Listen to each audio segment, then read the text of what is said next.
আল্লাহ সুবহানাহু ওয়া তাআলা রোজা রেখে আমাদেরকে কয়টা কাজ পরিহার করতে বলেছেন? রোজার স্ট্রাকচার তৈরি হয় মূলত কয়টা কাজ বাদ দিয়ে থাকলে, কয়টা কাজ পান আহার এবং যৌনতা, এই তিনটা কাজ বর্জন করে থাকলে তার মাধ্যমে রোজার স্ট্রাকচার দাঁড়ায়, অর্থাৎ রোজার বডিটা দাঁড়ায়।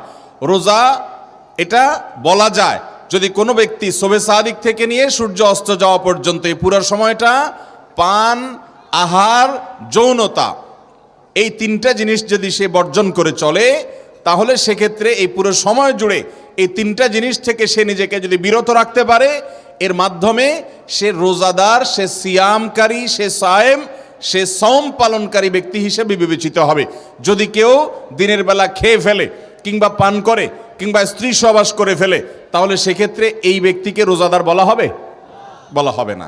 তার মানে রোজাদার হতে হলে এই তিনটা জিনিস পরিহার করতে হয়। একটা হলো পান করা পরিহার করতে হয়, সারাদিনের মধ্যে কোনো কিছু পান করা যায় না।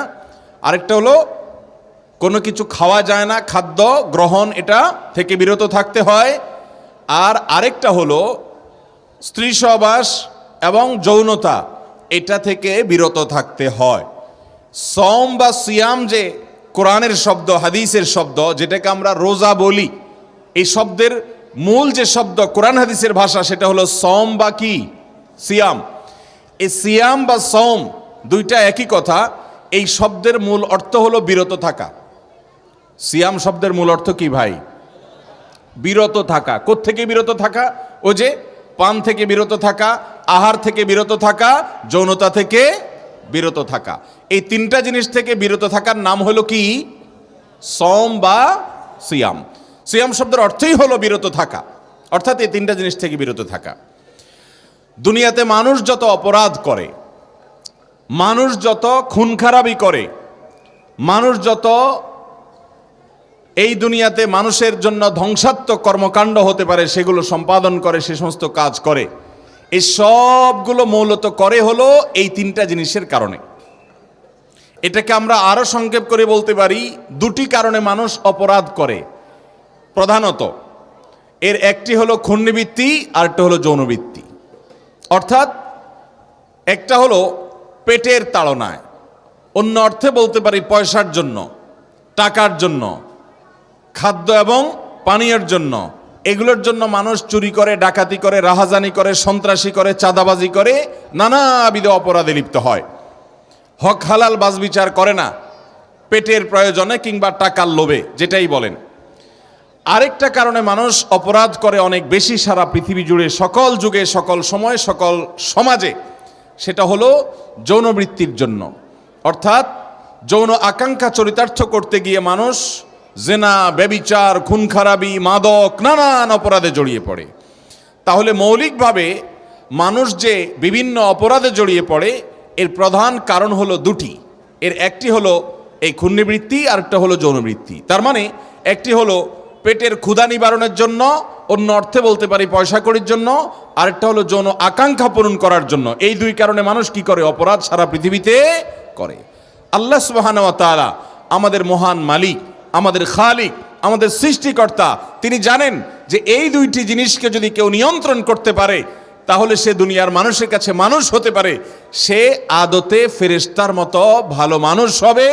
এবং এই মানুষ যখন পৃথিবীতে বাড়তে থাকবে, গোটা পৃথিবীটা উপভোগ্য একটা জায়গা, সমাজ এবং পরিবেশে পরিণত হবে। এই জন্য আল্লাহ রাব্বুল আলামিন রমাদান মাসে গোটা দুনিয়ার সমস্ত মানুষকে, সকল মুসলমানকে নির্দেশ করেছেন আমরা যেন সিয়াম পালন করি, অর্থাৎ বিরত থাকি। কোত্থেকে বিরত থাকি?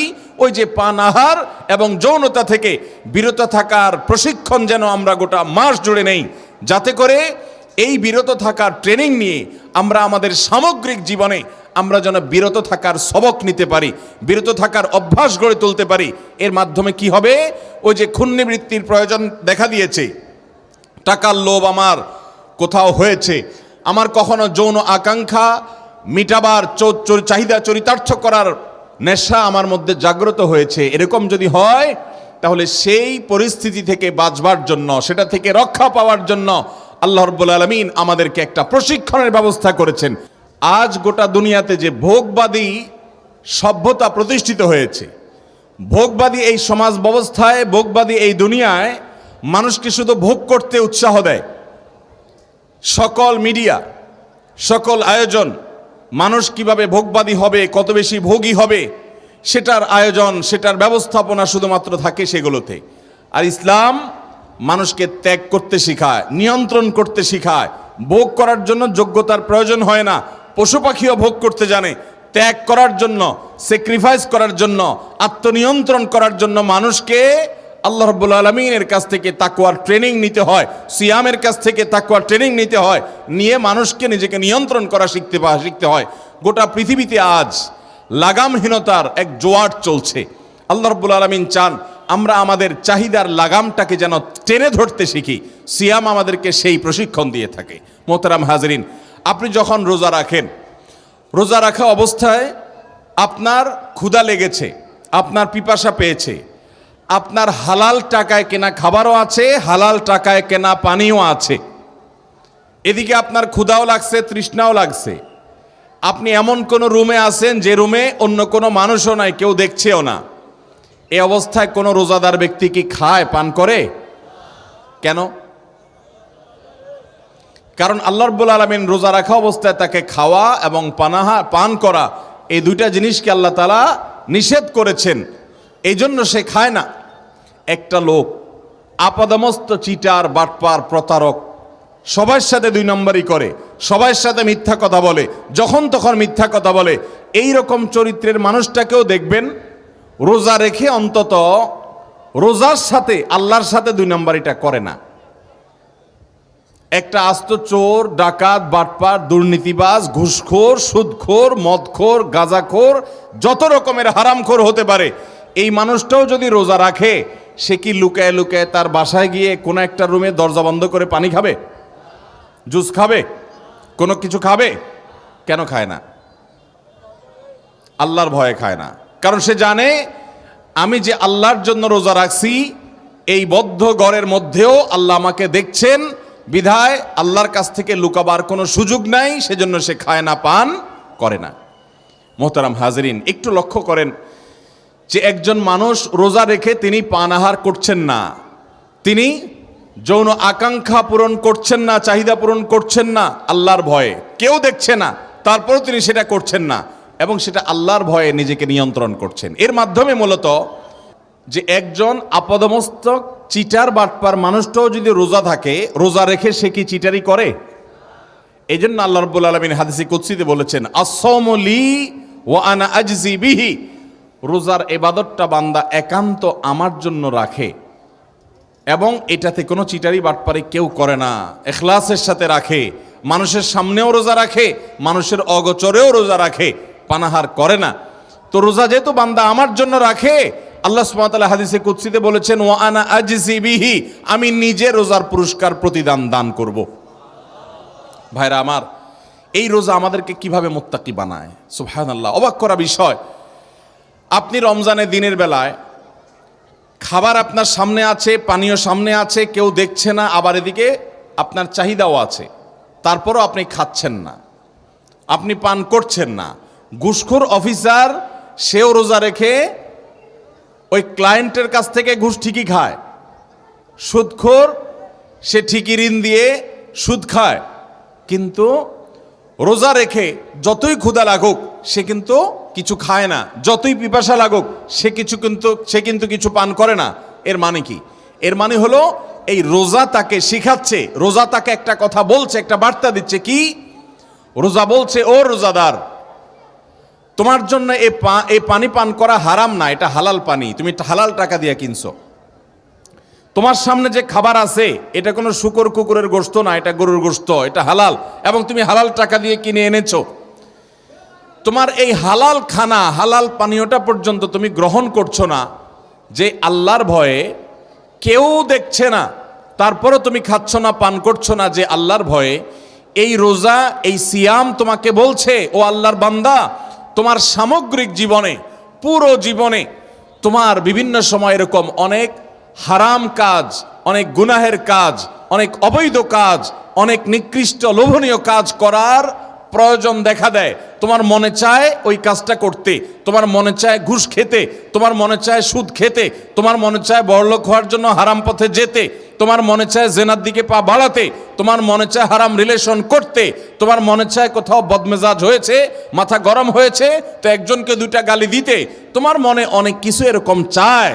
আবার তুমি চাইলে সেটা করতে পারো, সেই ক্ষমতাও তোমার আছে, সেই সুযোগও তোমার সামনে আছে, কিন্তু আল্লাহ রাব্বুল আলামিন যেহেতু নিষেধ করেছেন, সেজন্য তোমার মনে চাওয়া সত্ত্বেও আর ওই কাজটা করার সুযোগ থাকা সত্ত্বেও তুমি করবে না।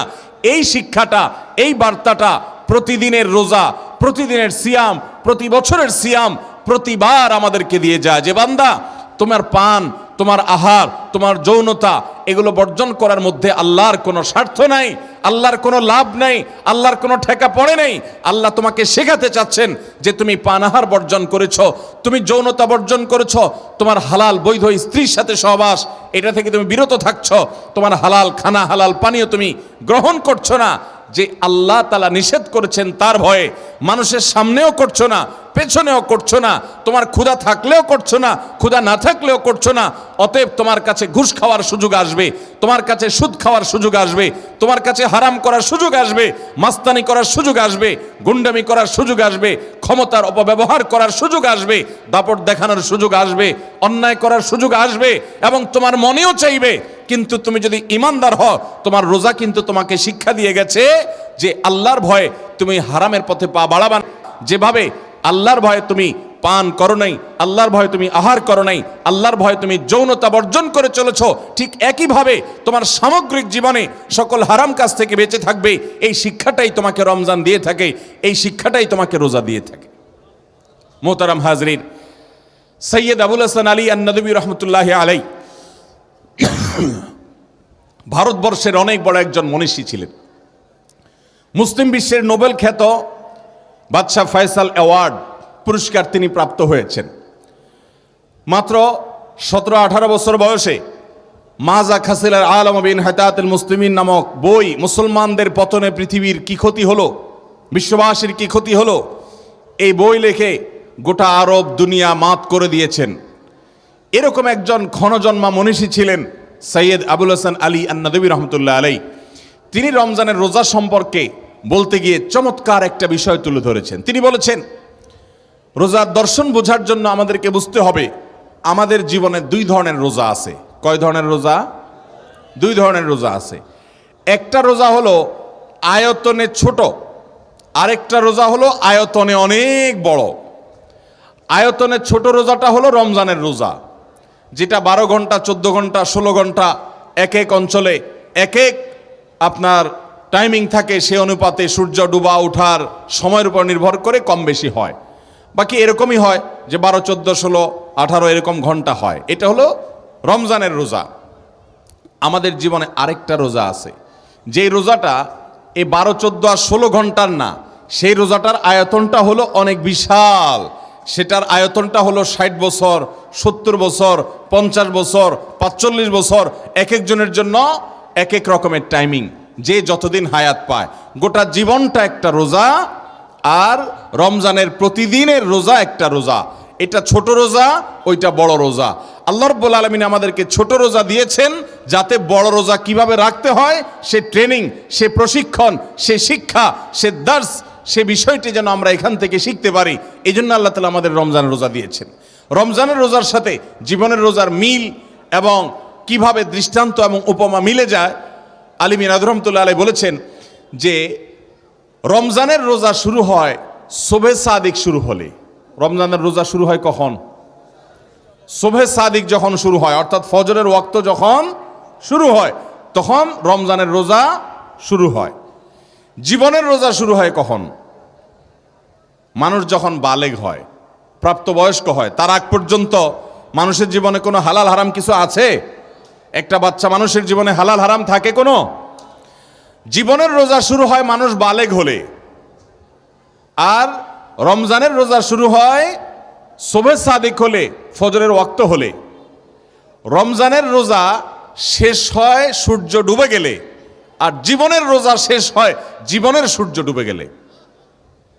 রমজানের রোজা এটা শেষ হয় কি হলে? সূর্য ডুবে গেলে, আর গোটা জীবন, আমাদের সমগ্র জীবনটা একটা রোজা। এই জীবনের রোজা এটা সমাপ্ত হয় আমাদের জীবনের সূর্য যখন ডুবে যায়। মোহতারাম হাজরিন, রমজানের রোজা আমাদের জন্য আল্লাহ রাব্বুল আলামিন কিছু বিষয় নিষেধ করেছেন, আবার কিছু বিষয়ে পারমিশন দিয়েছেন। রোজা রেখে আমরা ঘুমোতে পারি, রোজা রেখে আমরা হাঁটাচলা করতে পারি, রোজা রেখে আমরা রেস্ট করতে পারি, রোজা রেখে আমরা গোসল করতে পারি, রোজা রেখে আমরা অন্য অনেক কাজ করতে পারি। এগুলো বৈধ, এগুলো আল্লাহ অনুমোদন করেছেন। আবার রমজানের রোজায় কিছু জিনিস নিষেধ আছে। সে নিষিদ্ধ বিষয়গুলো কি? আমরা পান করতে পারি না রোজা রেখে, আমরা আহার করতে পারি না, খাদ্য গ্রহণ করতে পারি না রোজা রেখে, আমরা বৈধ ক্ষেত্রেও যৌন চাহিদা চরিতার্থ করতে পারি না, যৌন প্রয়োজন আকাঙ্ক্ষা মেটাতে পারি না। এটা আল্লাহ তাআলা নিষেধ করেছেন। তাহলে রমজানের রোজায় কিছু জিনিস করা যায়, আবার কিছু জিনিস করা যায় না। জীবনের রোজাতেও আল্লাহ রাব্বুল আলামিন কিছু জিনিস করার সুযোগ দিয়েছেন, আবার কিছু জিনিস আল্লাহ রাব্বুল আলামিন করতে নিষেধ করেছেন। জীবনের রোজায় কি অনুমোদিত? জীবনের রোজায় আমরা হালাল পথে উপার্জন করতে পারবো, জীবনের রোজায় হালাল পথে উপার্জন করে পয়সাওয়ালাও হয়ে যেতে পারবো। জীবনের রোজায় আমরা দেশ বিদেশ হালাল পথে হালাল উদ্দেশ্যে সফর করতে পারবো। জীবনের রোজায় আমরা ঘর বাড়ি দালান কোঠা নির্মাণ করতে পারবো হালাল টাকায়, হালাল উপার্জন দিয়ে। জীবনের রোজায় অনেক কিছু বৈধ এবং জায়েজ। আবার জীবনের রোজায় আমাদের জন্য আল্লাহ তাআলা সুদকে হারাম করেছেন। আমরা সুদের কারবার করলে ব্যবসাটা অনেক বড় করতে পারি, কিন্তু আল্লাহ হারাম করেছেন। জীবনের রোজা আল্লাহ তাআলা ঘুষকে হারাম করেছেন, জীবনের রোজা আল্লাহ তাআলা চুরিকে হারাম করেছেন, জীবনের রোজা আল্লাহ তাআলা মিথ্যাকে হারাম করেছেন, জীবনের রোজা আল্লাহ তাআলা জেনাকে হারাম করেছেন, জীবনের রোজা আল্লাহ তাআলা বিবাহ বহির্ভূত রিলেশনশিপ এটাকে আল্লাহ তাআলা হারাম করেছেন। অনেক বিষয়কে এরকম হারাম করেছেন। ভাইরা আমার, রমজানের রোজা যদি শেষ হয়, কেউ যদি রমজানের রোজা ঠিকঠাক মতো করতে পারে, অর্থাৎ শবে সাদেক থেকে নিয়ে সূর্য ডুবা পর্যন্ত রোজাটাকে যদি সে ধরে রাখতে পারে, সে যদি পানাহার এবং যৌনতা বর্জন করে থাকতে পারে, আল্লাহ রাব্বুল আলামিন তার রোজা শেষ হওয়ার সঙ্গে সঙ্গে তার জন্য আনন্দের ব্যবস্থা রাখেন। সে আনন্দটা কি? নবী করিম সাল্লাল্লাহু আলাইহি সাল্লাম বলেছেন, লিসসাইমি ফারহাতান, ফারহাতুন ইনদা ফিতরিহি ওয়া ফারহাতুন ইনদা লিকাই রাব্বিহি। রোজাদার ব্যক্তির জন্য আল্লাহর তরফ থেকে দুইটা সময়ে বিশাল আনন্দের ব্যবস্থা আছে। তার একটা হলো বান্দা যখন ইফতার করে যে আনন্দ হয়, তার জীবনে অন্য কোনো খাদ্য গ্রহণ করার সময় এরকম আনন্দ সে পায় না। ইফতারের সময় যে আনন্দটা লাগে, জীবনে তো বহুবার আমরা খাই, এত খুশি অন্য কোনো সময় লাগে? ইফতার মানে ভাই নাস্তা। ইফতার মানে কি? নাস্তা। ফুতুর থেকে আরবি নাস্তা। আমরা রোজা যখন রাখি না রমজানের বাইরে, তখন আমরা নাস্তা করি সকালবেলা। অন্য সময় তো আমরা নাস্তা করি, রমজান মাসেও নাস্তা করি। রমজানের নাস্তা হয় হলো সন্ধ্যার সময় সূর্য ডুবার পর, আর অন্য সময়ের নাস্তা হয় সকালবেলায়। ইফতার যদি আপনি সামান্য একটু খেজুর দিয়ে এক গ্লাস পানি দিয়েও করেন, এরপর আপনার যে ভালো লাগা কাজ করে, যে আপনি এটা রোজা রাখার তৌফিক পেয়েছেন, যে তৃপ্তি কাজ করে, যে ভালো লাগা কাজ করে, এটা ইফতার ছাড়া অন্য কোনো সময়ের খাবারে কখনো সেই তৃপ্তি পাওয়া যায়। নবী করিম সাল্লাল্লাহু আলাইহি সাল্লাম সেজন্য বলেছেন, লিসসাইমি ফারহাতান, রোজাদার ব্যক্তির জন্য দুইটা আনন্দ আছে। একটা হলো ফারহাতুন ইনদা ফিতরি, বান্দা যখন ইফতার করে তখন আল্লাহ তাআলা তাকে অভূতপূর্ব একটা আনন্দ তার ভিতরে দিয়ে দেন। আরেকটা আনন্দ হলো ওয়া ফারহাতুন ইনদা লিকাই রাব্বি, রোজাদার ব্যক্তি যখন কাল কিয়ামতে আল্লাহর সাথে সাক্ষাৎ করবে, তখন সে একটা বিশেষ আনন্দ লাভ করবে, তৃপ্তি লাভ করবে, খুশি হবে। আল্লাহ নিজে তাকে পুরস্কার দিবেন। কি পুরস্কার দিবেন আল্লাহ উজ্জ্বল রেখেছেন, বলেছেন ওয়ানা আজজি বিহি, রোজাদার সে রোজা করে আমার জন্য। অন্য সব কিছুতে বাটপারি করলে এখানে করে না, সে গোপনেও পানাহার করে না। অতএব এই রোজার বিনিময় সঙ্গে আল্লাহ তাআলা দিবেন, তখন মানুষ খুশি হবে। মোহতারাম হাজরিন, তাহলে জীবনের রোজা যখন শেষ হয়, ইফতার যখন হয়, তখন মানুষ আনন্দ পায় কি পায় না?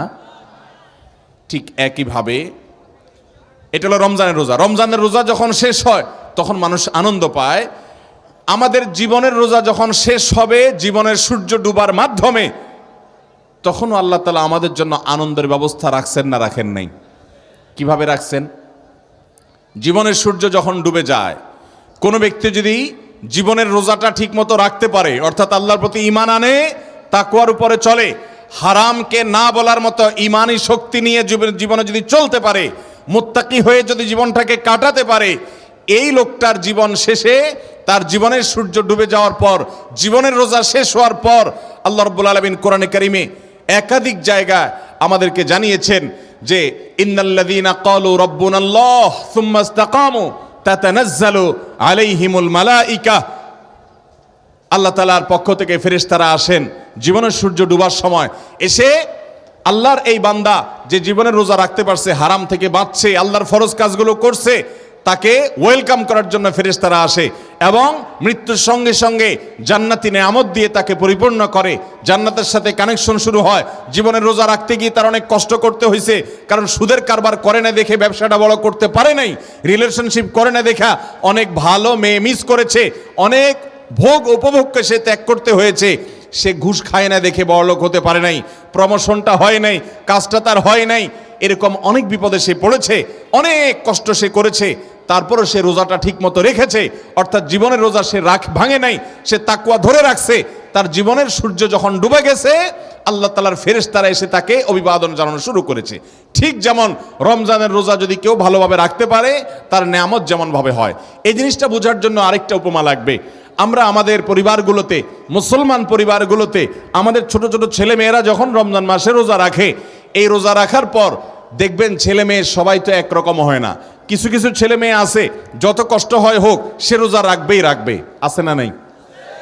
এই বাচ্চাদেরকে দেখবেন যে সে ভোর রাতে উঠে সাহরি খাবে, এই জন্য অনেক সময় রাত্রে ঘুমাইতে চায় না, মা বাবার কাছে বায়না ধরে আমাকে উঠাবা কিনা বলো, আছে না না এরকম ছেলে মেয়ে?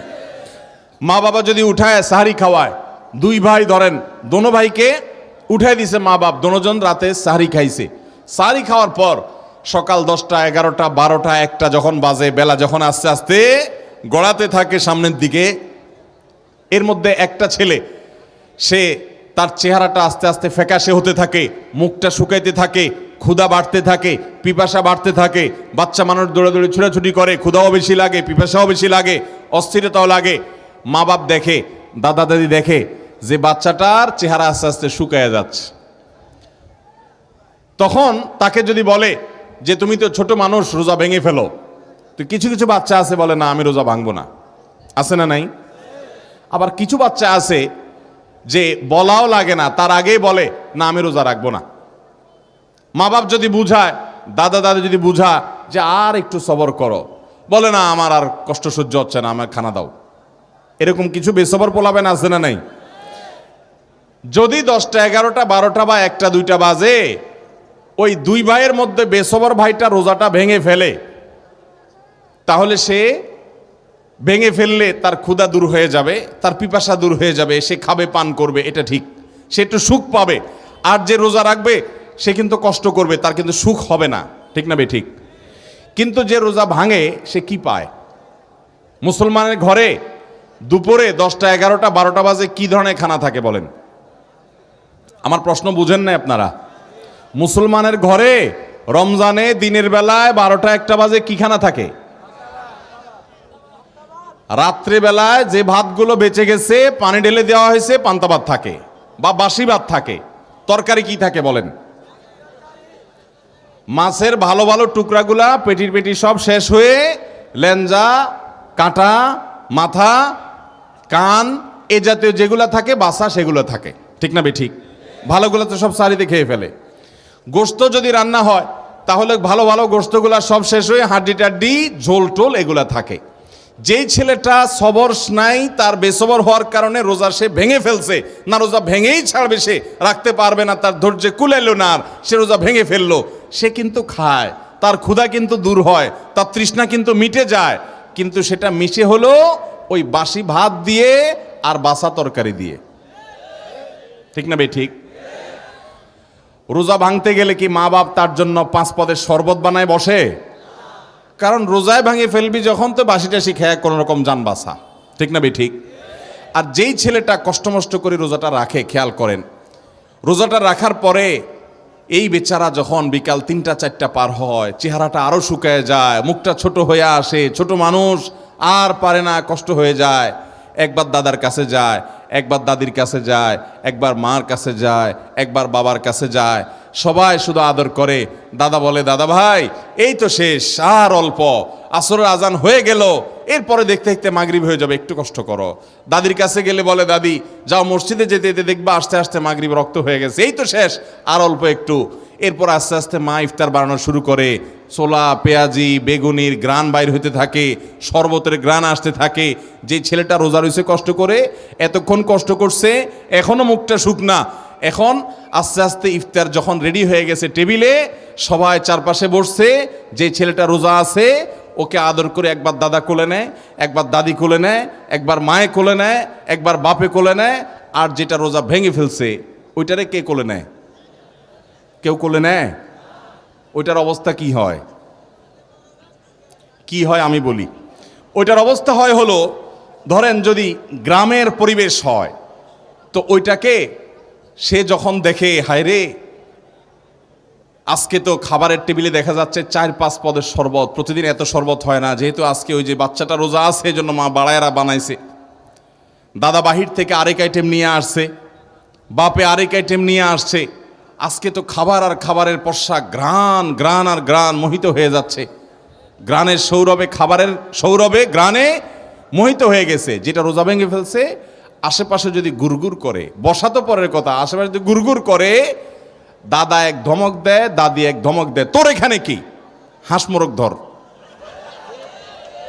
তোর এখানে কি, পিচ্ছিটা ডিস্টার্ব করতেছে, ওরে কোলে নে, তোর এখানে কি, তুই জলদি যায় ম্যাচ নিয়া মোম নিয়া, যদি কারেন্ট চলে যায়। ঠিক না বে ঠিক? যেটা রোজা ভাঙে ওইটার সাথে আচরণ হয় কি হয় না? আর যেটা রোজা রাখে, আজানটা শুধু হওয়ার বাকি, সবাই সান্ত্বনা দেয়। দাদা বলে, বাবা ভাইরে আর এই তো 10 মিনিট, আর 5 মিনিট, আর 3 মিনিট, আর 2 মিনিট, এই আজান দিল। আজানটা দেওয়ার সাথে সাথে সবাই নিজের মুখে আগে দেখবা না দেখ, ওই পিচ্চির মুখে কেউ শরবত দিচ্ছে, কেউ খেজুর দিচ্ছে, কেউ পেঁয়াজি দিচ্ছে, কেউ একটা ফল আগায় দিচ্ছে, কে কেমনে খাওয়াবে সবাই অস্থির হয়ে যাচ্ছে।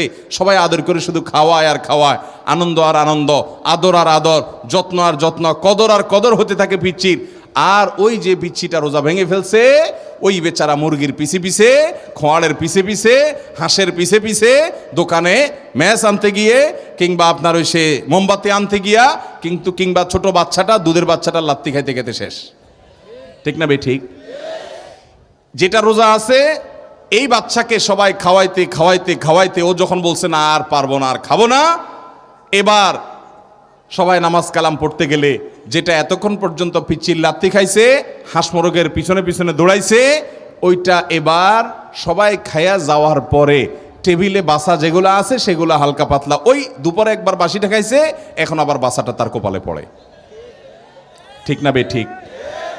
ভাইয়েরা আমার, জীবনের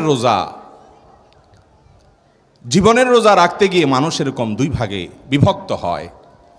কিছু মানুষ জীবনের রোজাটা রাখতে পারে, তার সামনে হারাম কাজ করার সুযোগ আসে, শয়তান বলে ভেঙে ফেল রোজা, অর্থাৎ হারামটা করে ফেল, আরে দেখা যাবে পরে। সে বলে, না রে, আমার আল্লাহর সামনে দাঁড়াতে হবে, আমাকে মরতে হবে, আমাকে জবাবদিহি করতে হবে, আমি হারামে যাব না। সে রোজাটা ধরে রাখে, কষ্ট হয়, অনেক কষ্ট হয়, অনেক কষ্ট হয়। হক হালালি চলতে গিয়ে, আল্লাহর নির্দেশ মতো চলতে গিয়ে কোথাও দাম পায় না, সব জায়গায় লাথিগুতা খায়, সব জায়গায় নিগৃহীত হয়, নিষ্পেষিত হয়, নির্যাতিত হয়, জুলুমের শিকার হয়, মামলার শিকার হয়, হামলার শিকার হয়, ক্ষতির শিকার হয়, লসের শিকার হয়। কেউ দাম দেয় না, কেউ পাত্তা দেয় না, বড়লোক হতে পারে না, চাকরি পায় না, প্রমোশন পায় না, কারোর কাছে দাম নাই, হুজুরদের কাছেও দাম নাই, কোথাও কোনো কদর নাই, কষ্ট আর কষ্ট। এমনকি হয়তো বউটাও নাখোশ, ছেলে মেয়েরা নাখোশ, হারাম টাকা কামায় না, বন্ধুরাও পাত্তা দেয় না, কঠিনভাবে দিনাতিপাত করে ওই যে জীবনের রোজাটাকে ধরে রাখে, কষ্ট করে সে অপেক্ষা করতে থাকে যে জীবনের সূর্য কখন ডুববে। রমজানের রোজা যেরকম ইফতার শুরু হলে যেরকম আনন্দ শুরু হয়, জীবনের রোজার সূর্য এটা যখন ডুবে যাবে, জীবনটা যখন শেষ হবে, প্রাণ যখন বের হয়ে যাবে, মৃত্যু যখন হয়ে যাবে, তখন তো আমার জন্য আল্লাহর ফেরেশতারা ওই দাদা দাদি মা বাবার ভূমিকা হয়ে তারা এসে সান্ত্বনা দিতে থাকবে, আল্লাহ খাউফুন আলাইহিম ওয়ালা হুম ইয়াহজানুন, যে হে ঈমানদাররা, যারা ঈমান এনেছ, ঈমানের পরে অটল অবিচল থেকেছ, ইস্তেকামত তোমাদের মধ্যে ছিল, সরল সঠিক পথিক চলে, হালাল পথে ছিলে, হারাম পথে যাও নাই, জীবনের রোজাকে ভাঙতে দাও নাই যারা, আল্লাহ খাউফুন আলাইহিম ওয়ালা হুম ইয়াহজানুন, আল্লাহর ফেরেশতারা ওই জীবনের সূর্য ডুবার আগ মুহূর্তে এসে বলে, কোনো টেনশন নাই, কোনো পেরেশানি নাই, কোনো চিন্তা করবেন না, আপনি বরং জান্নাতের সুসংবাদ গ্রহণ করেন। ও আবশিরু বিল জান্নাতিল্লাতী কুনতুম তুআদুন, বরং সুসংবাদ গ্রহণ করুন, সারা জীবন যে জান্নাতের কথা কোরআনে শুনেছেন সেই জান্নাতে এখন প্রবেশ করতে যাচ্ছেন, জীবনের সূর্য ডুবতে যাচ্ছে আপনার, এক্ষুনি আপনি জান্নাতে চলে যাবেন। তারা এসে তাকে প্রবোধ দিতে থাকে, সান্ত্বনা দিতে থাকে। তার জীবনের সূর্য ডুবে যায়, আল্লাহ তাআলা তার কবর থেকে, বারজাখি জীবন থেকে জান্নাতি নেয়ামত তাকে দিতে শুরু করেন, সে সেটা উপভোগ করতে থাকে। ওই রোজাদার বাচ্চা যেরকম রোজা রক্ষা করে, ইফতার তার শুরু হয় আনন্দের শুরু, এবং তার সূর্য ডুবার সাথে সাথে আনন্দ শুরু হয়ে যায়। এই লোকটারও জীবনের সূর্য ডুবার পর তার জীবনের ইফতার, তার আখিরাতের ইফতার, তার কবরের বারজাখি জীবনের জান্নাতের নেয়ামতের মাধ্যমে শুরু হয়। অনন্ত অসীমকালে সে যাত্রায় সে প্রবেশ করে। আর যে আল্লাহর বান্দা জীবনের রোজা ভেঙে ফেলছে, হারাম কাজ করার সুযোগ আসছে করে ফেলছে, 2 নম্বর কাজ করার সুযোগ আসছে করে ফেলছে, জেনা করার সুযোগ পাইছে করে ফেলছে, যেখানে যেটা পাইছে সেখানে সেটা করে ফেলছে, জীবনের রোজাকে ভেঙে খান খান করে ফেলেছে, টুকরা টুকরা করে ফেলেছে, রোজাকে আর রাখে নাই। এ আল্লাহর বান্দা যখন মৃত্যুবরণ করে, নবী করিম সাল্লাল্লাহু আলাইহি সাল্লাম বলেছেন, তার জীবনের সূর্য যখন ডুবে তখন ওই রোজা ভাঙা বাচ্চার মতো তাকে এরকম তাড়া মারতে থাকে ফেরেশতারা, একজন থেকে আরেকজনের দিকে, আরেকজন থেকে আরেকজনের দিকে, এক একজন এক এক দিকে ধাক্কা দিতে থাকে, এবং তার শাস্তি হতে থাকে, তার জাযা, তার তিরস্কার সে পেতে থাকে, তার কর্মের ফল সে পেতে থাকে। যদি সে ঈমানদার হয় তাহলে কিছুকাল শাস্তি হওয়ার পর, ওই যে বাচ্চাটা যেরকম বাসি নেয়ামত পায়, কিছুকাল শাস্তির পর জাহান্নামে পড়ার পর যদি ঈমানটা থাকে তাহলে ওই একটা সময় সেও জান্নাতে পাবে, কিন্তু সেটা অনেক পরে। ওই ছেলেটা যেরকম রোজা ভাঙার কারণে খানা পাইছে ঠিক আছে, সেটা অনেক পরে। ঠিক একইভাবে জীবনের রোজা যে ভেঙে ফেলে, সে যদি ঈমানদার থাকে হয়তো জান্নাত পাবে, কিন্তু জাহান্নামে কয়লা হওয়ার পরে, বহুকাল পড়ার পরে, বহুকাল শাস্তি পাওয়ার পরে। ভাইরা আমার, এই জন্য রমজানের রোজা এটা আমাদেরকে জীবনের রোজার সম্পর্কে বারবার সতর্ক করে, আমাদেরকে মেসেজ দেয়, আমাদেরকে বার্তা দেয় যে রমজানের এই রোজা কিন্তু ছোট রোজা, তোমাদের গোটা জীবনটা কিন্তু একটা রোজা। এই রোজার যেরকম শুরু আছে তোমার জীবনের রোজারও শুরু আছে, এই রোজার যেরকম শেষ আছে তোমার জীবনের রোজারও শেষ আছে। এই রোজার যেরকম কিছু জিনিস করা যায়, কিছু জিনিস যায় না, তোমার জীবনের রোজাতে আল্লাহ তাআলা কিছু জিনিস করার অনুমতি দিয়েছেন আর কিছু জিনিস করার অনুমতি দেন নাই। এই রোজা ভেঙে ফেললে তার পরিণতি যেরকম খারাপ হয়, তোমার জীবনের রোজা যদি ভেঙে ফেলো, যারা জীবনের রোজা ভেঙে ফেলে, যারা বড় রোজা ভেঙে ফেলে, হারাম কাজ করে ফেলে, দুনিয়াতে একটু সুখে থাকে, একটু বাড়ি গাড়ি করে, একটু মানুষের কাছে দাম পায়, ওই যে এই দাম পাওয়াটা হলো ওই ছোট বাচ্চাটা রোজা রেখে ফেলছে, সে যেরকম বাসি খাবার খায়া শান্তি পায়, দুনিয়ার এই পুরা সমস্ত নেয়ামত আখিরাতের নেয়ামতের তুলনায় বাসি খাবারের চাইতেও আরো অধম, আরো নিকৃষ্ট, সেটা সে ভোগ করে। কিন্তু আসল নেয়ামত যেটা ইফতারের পরে হবে, জীবনের সূর্য ডুবার পরে হবে, জান্নাতের নেয়ামত হবে, ওই বাচ্চা যেরকম বঞ্চিত হয়, ওই তাজা নেয়ামত থেকে এই কপাল পোড়া বঞ্চিত হয়। ভাইরা আমার, আল্লাহ তাআলা আমাদেরকে রমজানের রোজার শিক্ষা গ্রহণ করার তৌফিক দান করুন। রমজানের রোজা থেকে জীবনের রোজার শিক্ষা আল্লাহ তাআলা আমাদেরকে গ্রহণ করার তৌফিক দান করুন। ভাইরা আমার, রোজার মাস পাওয়ার পরও অনেক কপাল পোড়া আছে, আমরা আল্লাহর কাছ থেকে গুনাহগুলো মাফ চাইয়ে নিতে পারি না, জান্নাতটা নিজের করে নিতে পারি না। জাহান্নামে আমার কর্মকাণ্ডের কারণে তালিকা হয়তো চলে গেছে জাহান্নামীদের মধ্যে, আমি সেখান থেকে নামটা কাটায়া জান্নাতীদের মধ্যে নাম লেখানোর জন্য বিরাট বড় সুযোগ রমজান মাস, আমরা অনেকে সেটা পারি না। আপনারা একটা হাদিস শুনেছেন, নবী করিম সাল্লাল্লাহু আলাইহি সাল্লাম বলেছেন যে রমজান যখন শুরু হয়, সুফিদাতিশ শায়াতিন, শয়তানকে শৃঙ্খলাবদ্ধ করা হয়, শয়তানকে আল্লাহ তাআলা আটক করে ফেলেন। কেন করেন জানেন? আল্লাহ তাআলা শয়তানকে কেন আটকান রমজান মাসে? বলতে পারেন কেউ কেন আটকায়? একটা উপমা নেন। আমাদের বাসা বাড়িতে আমাদের ছেলে মেয়েরা প্রায় সময় পিঠাপিঠি যখন হয়, ভাই বোন পোলাপান মারামারি করে কি করে না, হাতাহাতি করে কি করে না। সাধারণত পিচ্চিটা বড় ভাইয়ের সাথে গন্ডগোল করে, পারবে না বড় ভাইয়ের সাথে, তাও করে। এই গন্ডগোল করতে গিয়ে প্রত্যেকবার বড়টার হাতে পিচ্চিটা মাইর খায়, ঠিক না বে ঠিক? তাও তেড়ামি করে, আবার মাইর খায়। এরপরে যখন মাইর খেতে খেতে ভূত হয়ে যায়, এরপরে ব্যয় ব্যয় করে কাঁদে, আর কোনো উপায় নাই, ঠিক না বে ঠিক? বারবার একই কাহিনী হতে থাকে, একই কাহিনী হতে থাকে। এবার পিচ্চিটা এসে বাপ মার কাছে এসে কাদাকাটি করে, ও আমাকে মারছে, ও আমাকে ধাক্কা দিছে, ও আমাকে থুতু মারছে, ও আমাকে হান করছে, তান করছে। যখন কানটা জ্বালাফালা করে ফেলে, বাপ মারও মায়া হয় যে হায় রে, ও তো বড়টার সাথে পারে না, সবসময় বড়টা ওকে কুপকাত করে ফেলে, পরাস্ত করে ফেলে। তো এই জন্য মা বাপ মায়া করে অনেক সময় বড়টারে ধরে, বড়টারে মা বাপ কি করে, 2 হাত ধরে, ধরে মাথাটা নিচু করে কোলের মধ্যে রেখে পিচ্চিটাকে ইশারা দেয়, তুমি এবার প্রতিশোধ নাও। পিচ্চিটা তখন ওই চান্সে পিঠের উপরে কয়েকটা মেরে তার মনের ঝাল মিটাই ফেলতে পারলে এবার মা বাবা আবার পিচ্চিটা ইশারা দেয়, পালায় যাও, নাই হয়ে যাও। নাই হয়ে গেলে এবার বড়টার অনেক সময় আস্তে করে ছেড়ে দেয়, হয় কি হয় না? এটার উদ্দেশ্য হলো পিচ্চিটা তো বড়টার সাথে পারে না, এই জন্য ওকে মাঝে মধ্যে একটু বিজয়ের আনন্দ, তৃপ্তি এটা মা বাপ দিতে চান। অনেক ফ্যামিলিগুলোতে এই ধরনের পরিবেশ তৈরি হয়। আমাদের মধ্যে মানুষ এবং ইবলিস জন্ম কার আগে? শয়তানের জন্ম আগে না মানুষের জন্ম আগে? তাহলে শয়তান বড় আর আমরা ছোট। শয়তান চায় আমাদেরকে জাহান্নামে নিয়ে যেতে, আর আল্লাহ আমাদেরকে চান আমরা জান্নাতে যাই। যদিও আল্লাহ রাব্বুল আলামিনের সাথে শয়তানের কোনো কম্পিটিশন নেই, শয়তানের সৃষ্টি, আল্লাহ স্রষ্টা, কিসের কম্পিটিশন? কিন্তু শয়তান আমাদেরকে জাহান্নামে নিতে চায় আর আমাদের যাওয়া উচিত জান্নাতে। শয়তান আমাদেরকে জাহান্নামে নেওয়ার জন্য সে বিভিন্ন সময় আমাদেরকে দিয়ে অপকর্ম করায়, আমরা অপকর্ম করে ফেলি, করার পর আবার আফসোস হয় আমি গুনাহটা করলাম, আমি অন্যায়টা করলাম। এটা হলো সে কুপকাত করার মতো।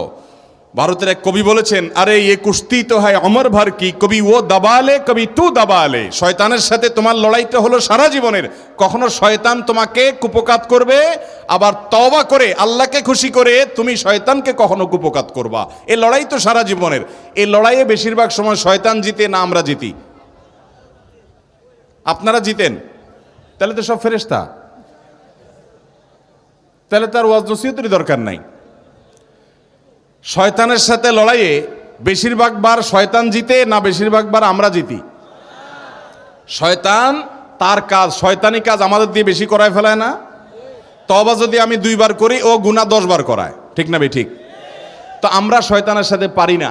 আল্লাহ রাব্বুল আলামিন অভিভাবক, আমাদের সৃষ্টিকর্তা, আমাদের ওয়ালি আল্লাহ রাব্বুল আলামিন, তিনি আমাদের প্রতি দয়ালু, মায়ালু। সেজন্য বছরে একটা মাসের জন্য ওই যে বড়টারে যেরকম ধরে রেখে মা বাপ ছোটটারে সুযোগ করে দেয়, ইবলিসকে আল্লাহ রাব্বুল আলামিন শৃঙ্খলাবদ্ধ করে আমাদেরকে বার্তা দেয়, এই সুযোগ তোমরা আগায় যাও জান্নাতের দিকে, এই সুযোগে তোমরা তওবা করে মাপ চেয়ে নাও, এই সুযোগে তোমরা আল্লাহর থেকে নাজাত নিয়ে নাও, এই সুযোগে চোখের পানি ফেলে আগের সমস্ত গুনাহ মাফ করে হাল খাতা করে ফেলো, আগের সমস্ত ফাইল ক্লিন করে ফেলো। এই সুযোগটা আল্লাহ তাআলা দেন, কিন্তু আমরা বেশিরভাগ মানুষ কপাল পড়া, রমজান মাসে সেই সুযোগটা আমরা গ্রহণ করতে পারি না। আল্লাহ তাআলা আমাদেরকে রমজানের রোজার শিক্ষাটা গ্রহণ করার তৌফিক দান করুন, তাকওয়া অর্জন করার তৌফিক দান করুন, মাগফিরাত লাভ করার তৌফিক দান করুন, নাজাত লাভ করার তৌফিক দান করুন, জাহান্নাম থেকে মুক্তির নসিব করার তৌফিক দান করুন এবং জান্নাতি হওয়ার তৌফিক দান করুন। রমজানের সময়গুলোকে কাজে লাগাবো তো ইনশাআল্লাহ। প্রতিদিন চোখের পানি ফেলে দোয়া করব। ভোর রাতে যখন সাহারি খেতে উঠবেন, আপনি তো সাহারি খেতে উঠেন, আপনি জানেন ওই সময়টার দাম কত? আমরা বেশিরভাগ মানুষ জানি না ভোর রাতের এই সময়টার দাম কত। আরে ভাই, এই সময়ের দোয়া 1 মিনিটের দোয়া অন্য সময়ের 100 মিনিটের সমানও না। অন্য সময়ের 100 মিনিটও এই ভোর রাতের 1 মিনিটের সমান না। এত মূল্যবান সময়। সাহারি খেতে উঠছেন, সাহারি খান, ভালো কথা, কিন্তু সাহারি খাওয়ার আগে পরে 10টা মিনিট জায়নামাজে মুসল্লাতে দাঁড়ান, একটু 2 রাকাত নামাজ পড়েন। এই সময়টা দোয়া কবুল হয়, আল্লাহ ডেকে ডেকে বান্দাকে দেন। একটু হাত তোলেন, চেষ্টা করবেন তো ইনশাআল্লাহ। সাহারি খেতে উঠে দোয়া করবো তো ইনশাআল্লাহ। আপনার বাসার এক কোনায় চলে যাবেন, একটু আলো আধারিতে চলে যাবেন, সেখানে গিয়ে বসে আল্লাহর কাছে একটু কথা বলবেন। সেজদা চলে যাবেন, সেজদা গিয়ে আল্লাহর সাথে একটু মন খুলে কথা বলবেন। আল্লাহ, আমি অনেক গুনাহ করেছি, আল্লাহ আমি অনেক পাপিষ্ঠ। শুনেছি আপনার রাসূল জানিয়েছেন যে এই মাসে নাকি আপনি অনেক পাপিষ্ঠকে মাফ করে দিবেন।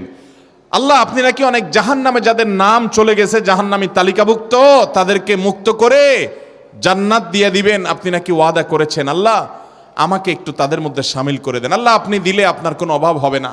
আল্লাহর সাথে একটু কথা বলা, মুনাজাত করা ভোর রাতে করার চেষ্টা করবো তো ইনশাআল্লাহ। ঘরের এক কোনায় চলে যাবেন, সাহারিটা আগে আগে খেয়ে শেষ করবেন, আজানের এখনো 15 মিনিট বাকি, চলে যান এক কোনায়, উজু করে দাঁড়ায় যান 2 রাকাত নামাজে, চলে যান সিজদায়, একটু দোয়া করেন। নিরিবিলি জায়গা যদি বাসায় না থাকে, ছাদে চলে যান, মসজিদে আগে চলে যান, এক কোনায় চলে যান।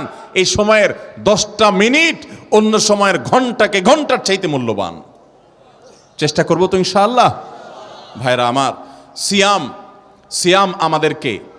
সিয়াম আমাদেরকে হারাম ছাড়ার প্রশিক্ষণ দেয়। সিয়াম আমাদেরকে বলে তোমার যা মনে চায় তা করতে পারবা না। অনেক অবৈধ কাজ করার সুযোগ আসে, তোমার মনেও চায়, কিন্তু করা যাবে না। কারণ যে তুমি রোজা রয়েছো, রোজা রেখে তুমি ট্রেনিং নিয়েছো যে পানি থাকলেই পান করা যাবে না, খাদ্য থাকলেই খাওয়া যাবে না, ক্ষুধা থাকলেই খাওয়া যাবে না, আল্লাহর ভয়ে বেঁচে থাকতে হবে। এই বিষয়টাকে সামগ্রিক জীবনে অ্যাপ্লাই যেন করি, সেই শিক্ষাটাই রমজানের রোজা আমাদেরকে দেয়। আল্লাহ আমাদেরকে সেই শিক্ষা গ্রহণ করার তৌফিক দান করুন।